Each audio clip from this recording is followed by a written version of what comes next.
1970. O Brasil vive o auge da ditadura militar. O milagre econômico enriquece o sul e o sudeste, enquanto o interior do nordeste sangra. O clientelismo político maranhense, dominado por oligarquias, mantém o povo dependente e calado.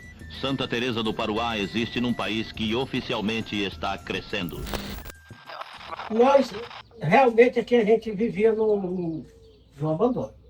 Nós não tínhamos a quem recorrer na questão da saúde, na questão da educação, na questão do comercial. Nós fazíamos, só para ter uma ideia, quem é hoje o presidente Médici, quem é o Abaxadinho. O nosso centro comercial aqui da região, na época, era Abaxadinho, porque a mercadoria era transportada através de lancha, por água, e a gente ia de pé daqui para lá para comprar. Então, a evolução foi bastante, mas nós vivemos aqui aproximadamente 12 anos ou mais, e isolado de tudo.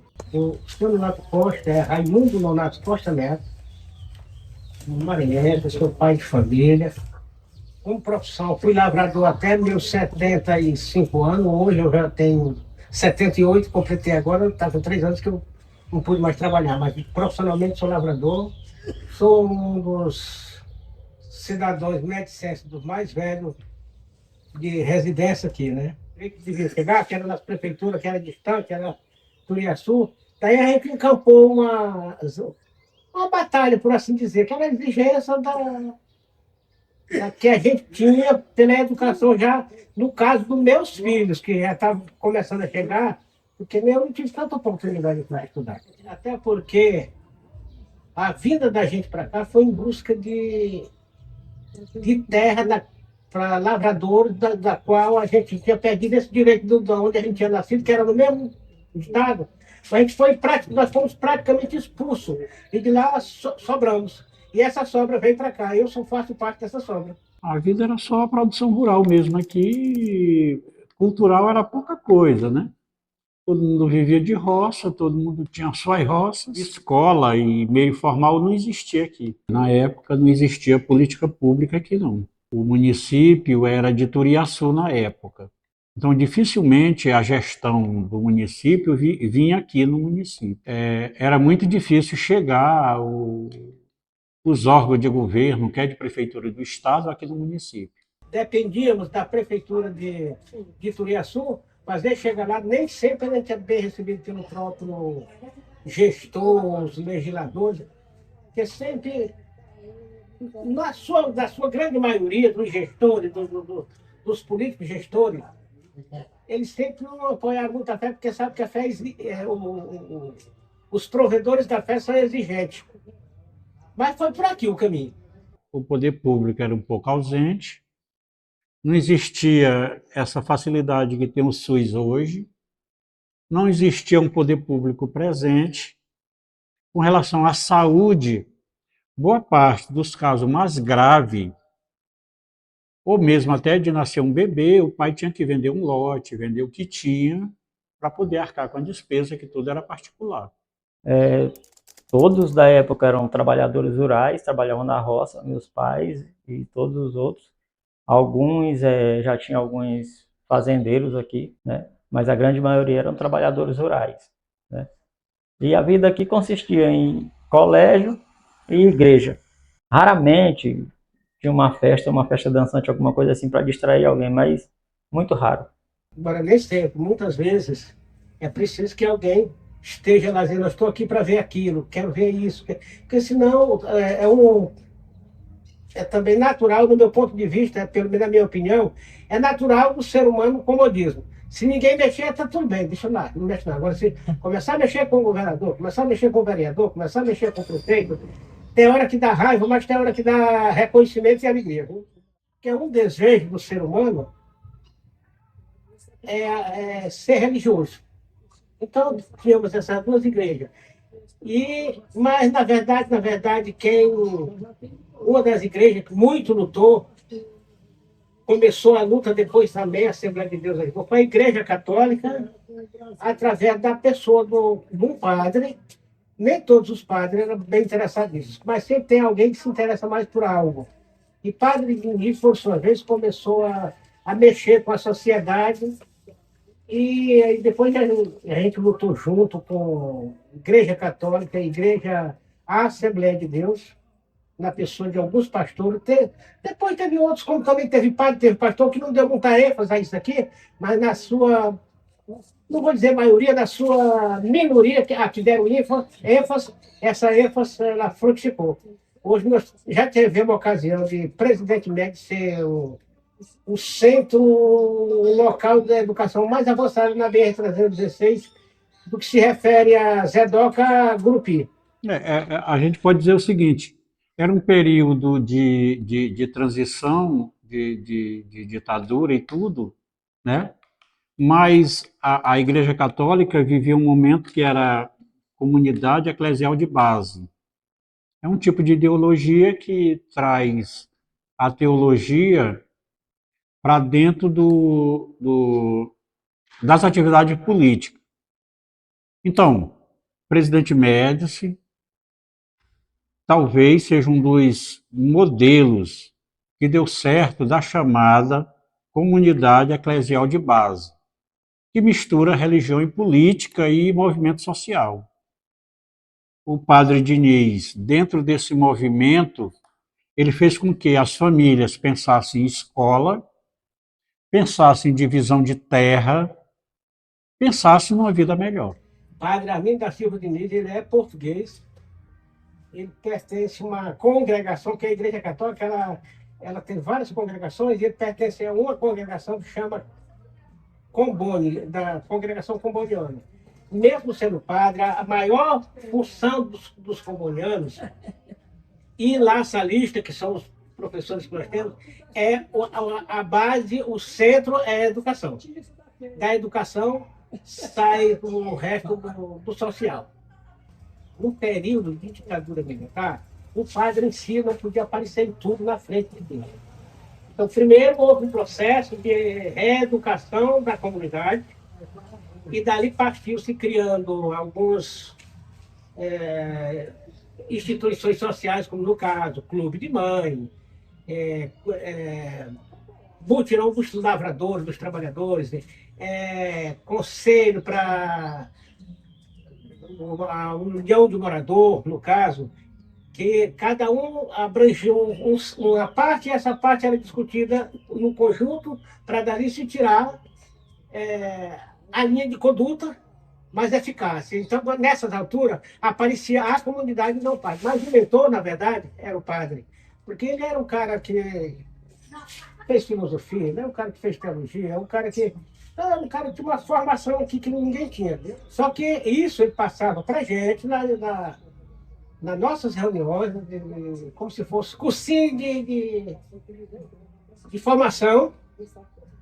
Na época a gente chamava até Teologia da Liberdade, de libertação. Então, dali saíam os grupos, dos quais eu falei. Mutirão, que era uma junção de trabalhadores para uma determinada coisa. Clube de Mãe, que juntava as mães para fazer determinada discussão, no caso maternidade, no caso buscar amparo no ato da maternidade, que as mulheres aqui não sabiam nem o que era pré-natal. Sinal, morreu algumas mães de parto, morreu algumas crianças por falta de assistência antes disso. Daí foi que veio despertando.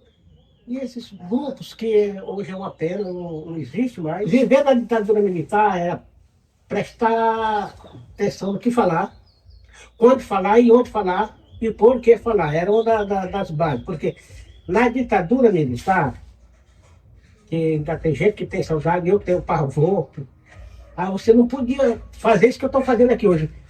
Revelar isso aqui hoje, eu não podia, amanhã eu estaria na cadeia. Eu, pelo menos, eu comecei sendo aqui sindicalista, eu comecei sendo animador da Igreja Católica, sindicalista, e eu fui ameaçado de prisão, de morte, várias vezes. Eu tive a ocasião que eu disse, hoje eu vou para a cadeia, porque eu também não podia voltar atrás, só que eu nunca fiz coisa que a lei não permitisse. Só que a ditadura militar, ela quer, de qualquer forma, calar a boca da sociedade. E ela conseguiu, de certa forma. Intimidou, ela matou, ela prendeu, ela desertou. Então era muito difícil conviver no período da ditadura militar.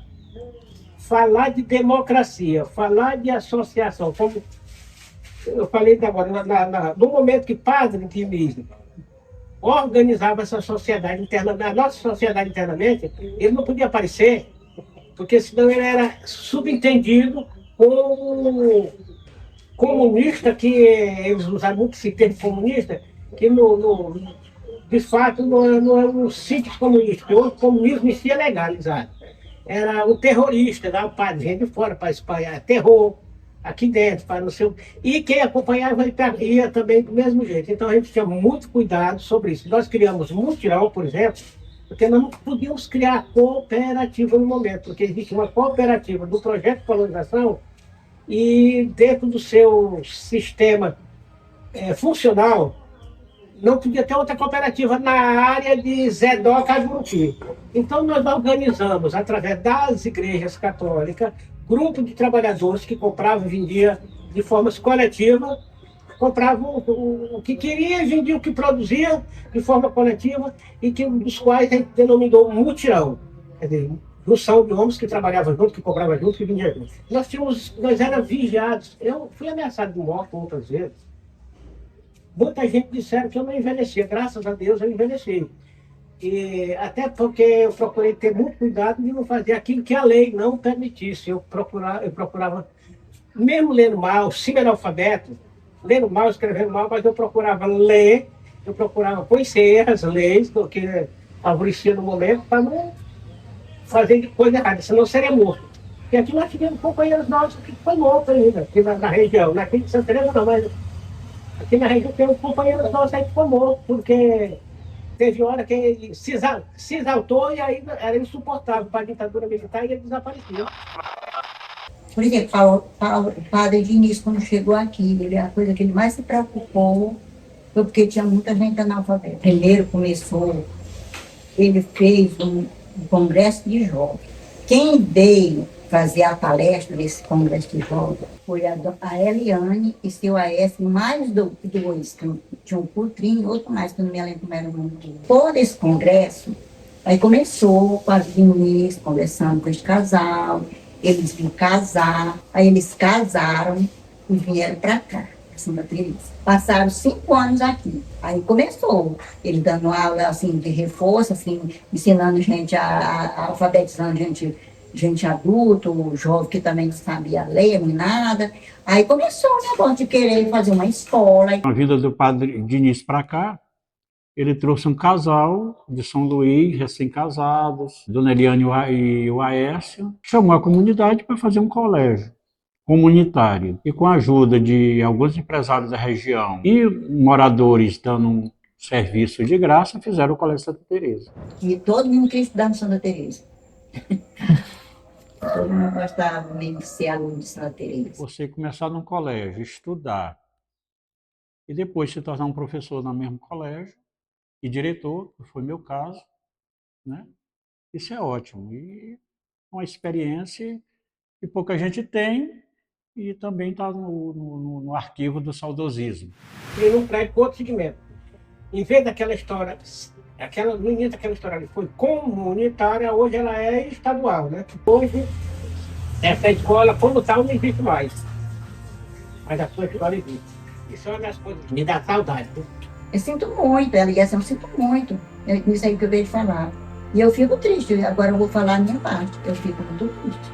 Porque eu pensava que ali era o Santa Teresa. Eu pensava que quando eles terminaram de construir aquele colégio ali, que está sendo reconstruído de novo, né? Eu pensava que ia ficar Colégio Santa Teresa. E o nome estudo para ajudar esse povo. Agora foi o que eu vim saber.